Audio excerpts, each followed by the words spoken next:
¿Y por qué está hoy en día el pecado así como está, que ha avanzado tan impresionante? Porque le dimos la espalda a Dios.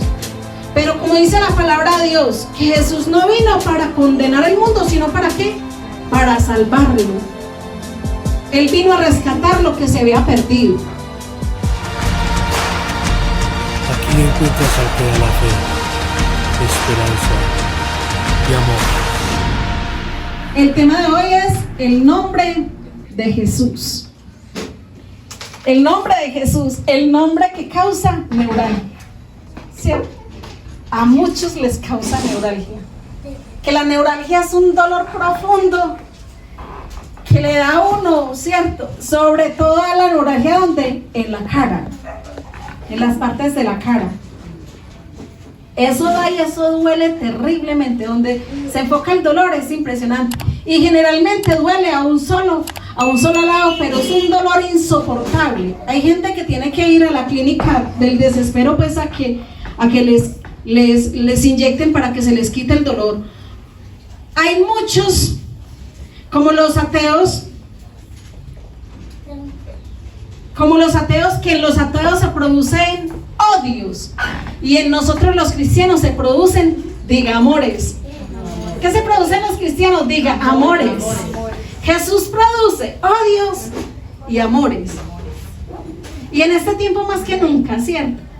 Vimos esta semana en Estados Unidos 5,000 bautizos de una. ¿Sí vieron la noticia? Qué maravilloso, ¿cierto? Así como está avanzando el pecado, también la iglesia de Dios está de nuevo avanzando, porque Dios está recogiendo de nuevo su cosecha para los últimos tiempos.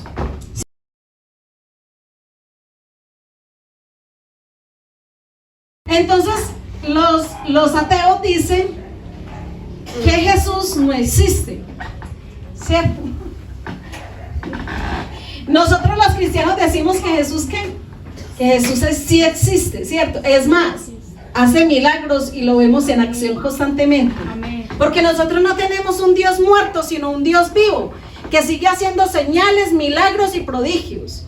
Nosotros tenemos un Dios vivo y con poder, que alarga piernas, alarga brazos de gente que nacieron con las piernas cortas, los brazos cortos, que pone calzas. Esta semana vi un video hermoso en TikTok de un niño que lo llevaron por primera vez a la iglesia y Dios le puso una muela, porque tenía un roto en ese lugar. Y Dios le puso una muela, y nosotros hemos experimentado la gloria de Dios, mi familia y yo. Hemos visto cómo Dios pone calzas y pone muelas en personas que no tenían, que les faltaba una muela, y hemos visto cómo Dios se las pone, y le hemos visto calzas de oro, platino, amalgama, de oro, platino y amalgama. Imagínense eso, ¿cierto? Qué hermoso. Visto cómo Dios le alarga la pierna a una persona en esta iglesia, en un domingo de culto.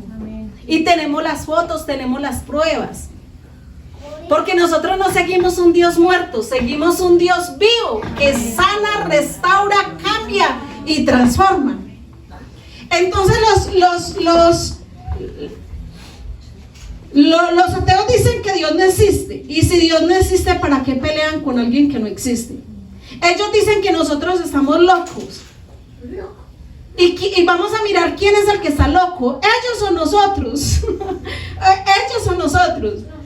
Porque es descabellado uno pelear con alguien que no existe. No tiene sentido. ¿Usted para qué pelea con alguien que no existe? ¿Cierto?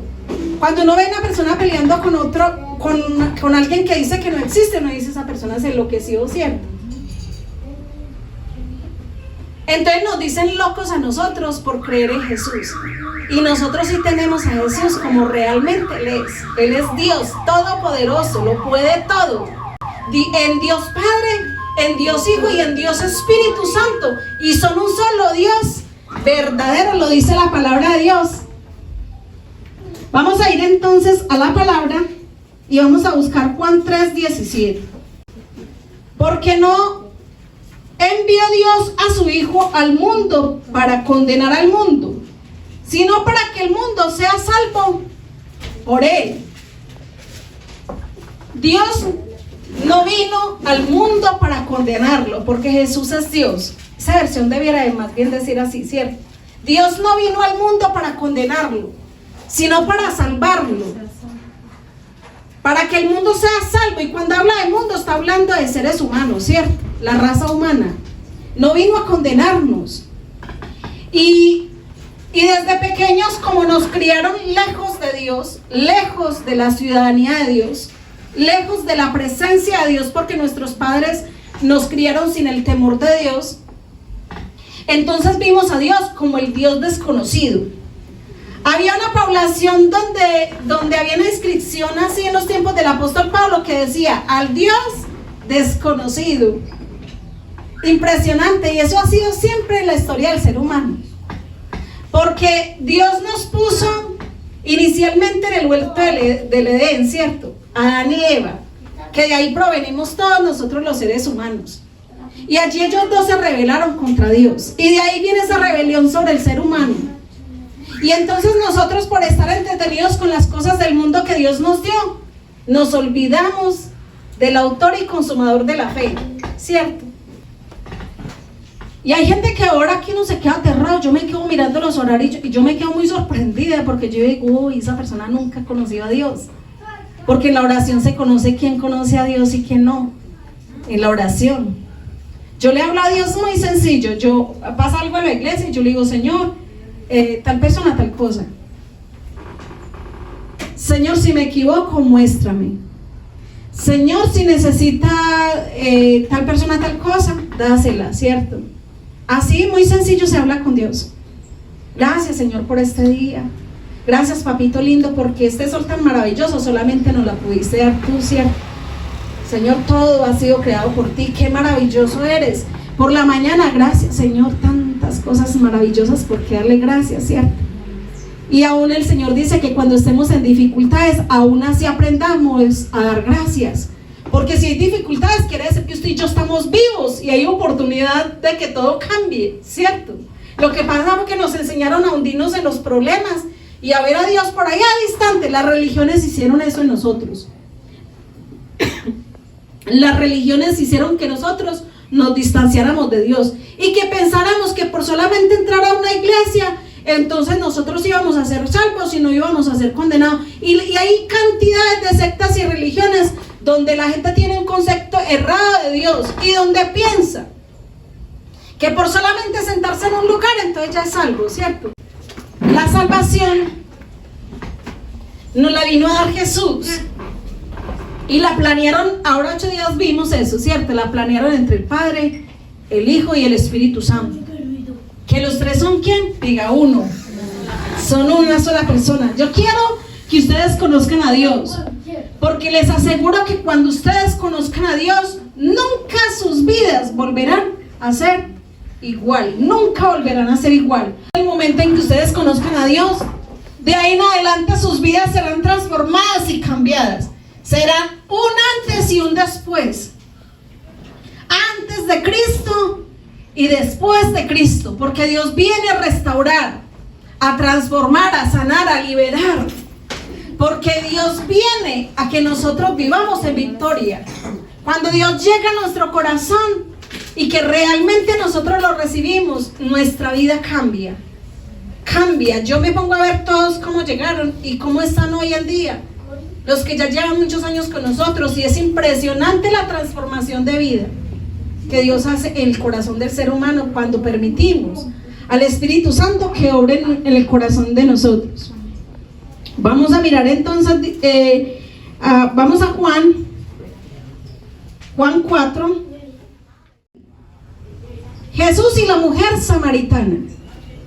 Cuando pues el Señor entendió que los fariseos habían oído decir: Jesús hace y bautiza más que Juan, aunque Jesús no bautizaba sino sus discípulos, salió de Judea y fue a Galilea, y le era necesario pasar por Samaria. Vino pues a la ciudad de Samaria llamada Sicar, junto a la heredad de Jacob. Dio a su hijo José, y estaba allí en el pozo de Jacob. Entonces Jesús, cansado del camino, Dígale que es a su lado. Jesús se cansaba. Porque era 100% hombre y 100% Dios. Bueno, se sentó así junto al pozo y era como la hora sexta. Vino una mujer de Samaria a sacar agua. Jesús le dijo: dame de beber. Pues sus discípulos habían ido a la ciudad a comprar de comer. La mujer samaritana le dijo: ¿cómo tú, siendo judío, me pides a mí de beber, que soy una mujer samaritana? Porque los judíos y los samaritanos, mire que aclara, no se trataban entre sí, o sea, no podían tener relación cercana de amistad los judíos y los samaritanos. Mire lo tremendo. O sea, lo que estaba haciendo Jesús era un acto que podía ocasionar que a Jesús se le juzgara por causa de eso y lo acusaran, ¿cierto? Porque esta mujer no era una mujer de buena reputación por donde ella vivía. La samaritana no era una mujer de buena reputación. Entonces, una mujer no podía estar en un lugar sola donde hubiera un hombre solo con ella. Eso estaba mal visto en esos tiempos. Y es más, una mujer samaritana con un judío no podía tampoco hablar. No les era permitido. Impresionante, ¿cierto? Porque así somos los seres humanos, de prejuiciosos. Porque tenemos cantidades de prejuicios y llamamos a lo malo bueno y a lo bueno malo. Y mire, Jesús nos ama tanto que tumbó barreras humanas, tumbó pensamientos humanos y no le importó ser juzgado para acercarse a esta mujer.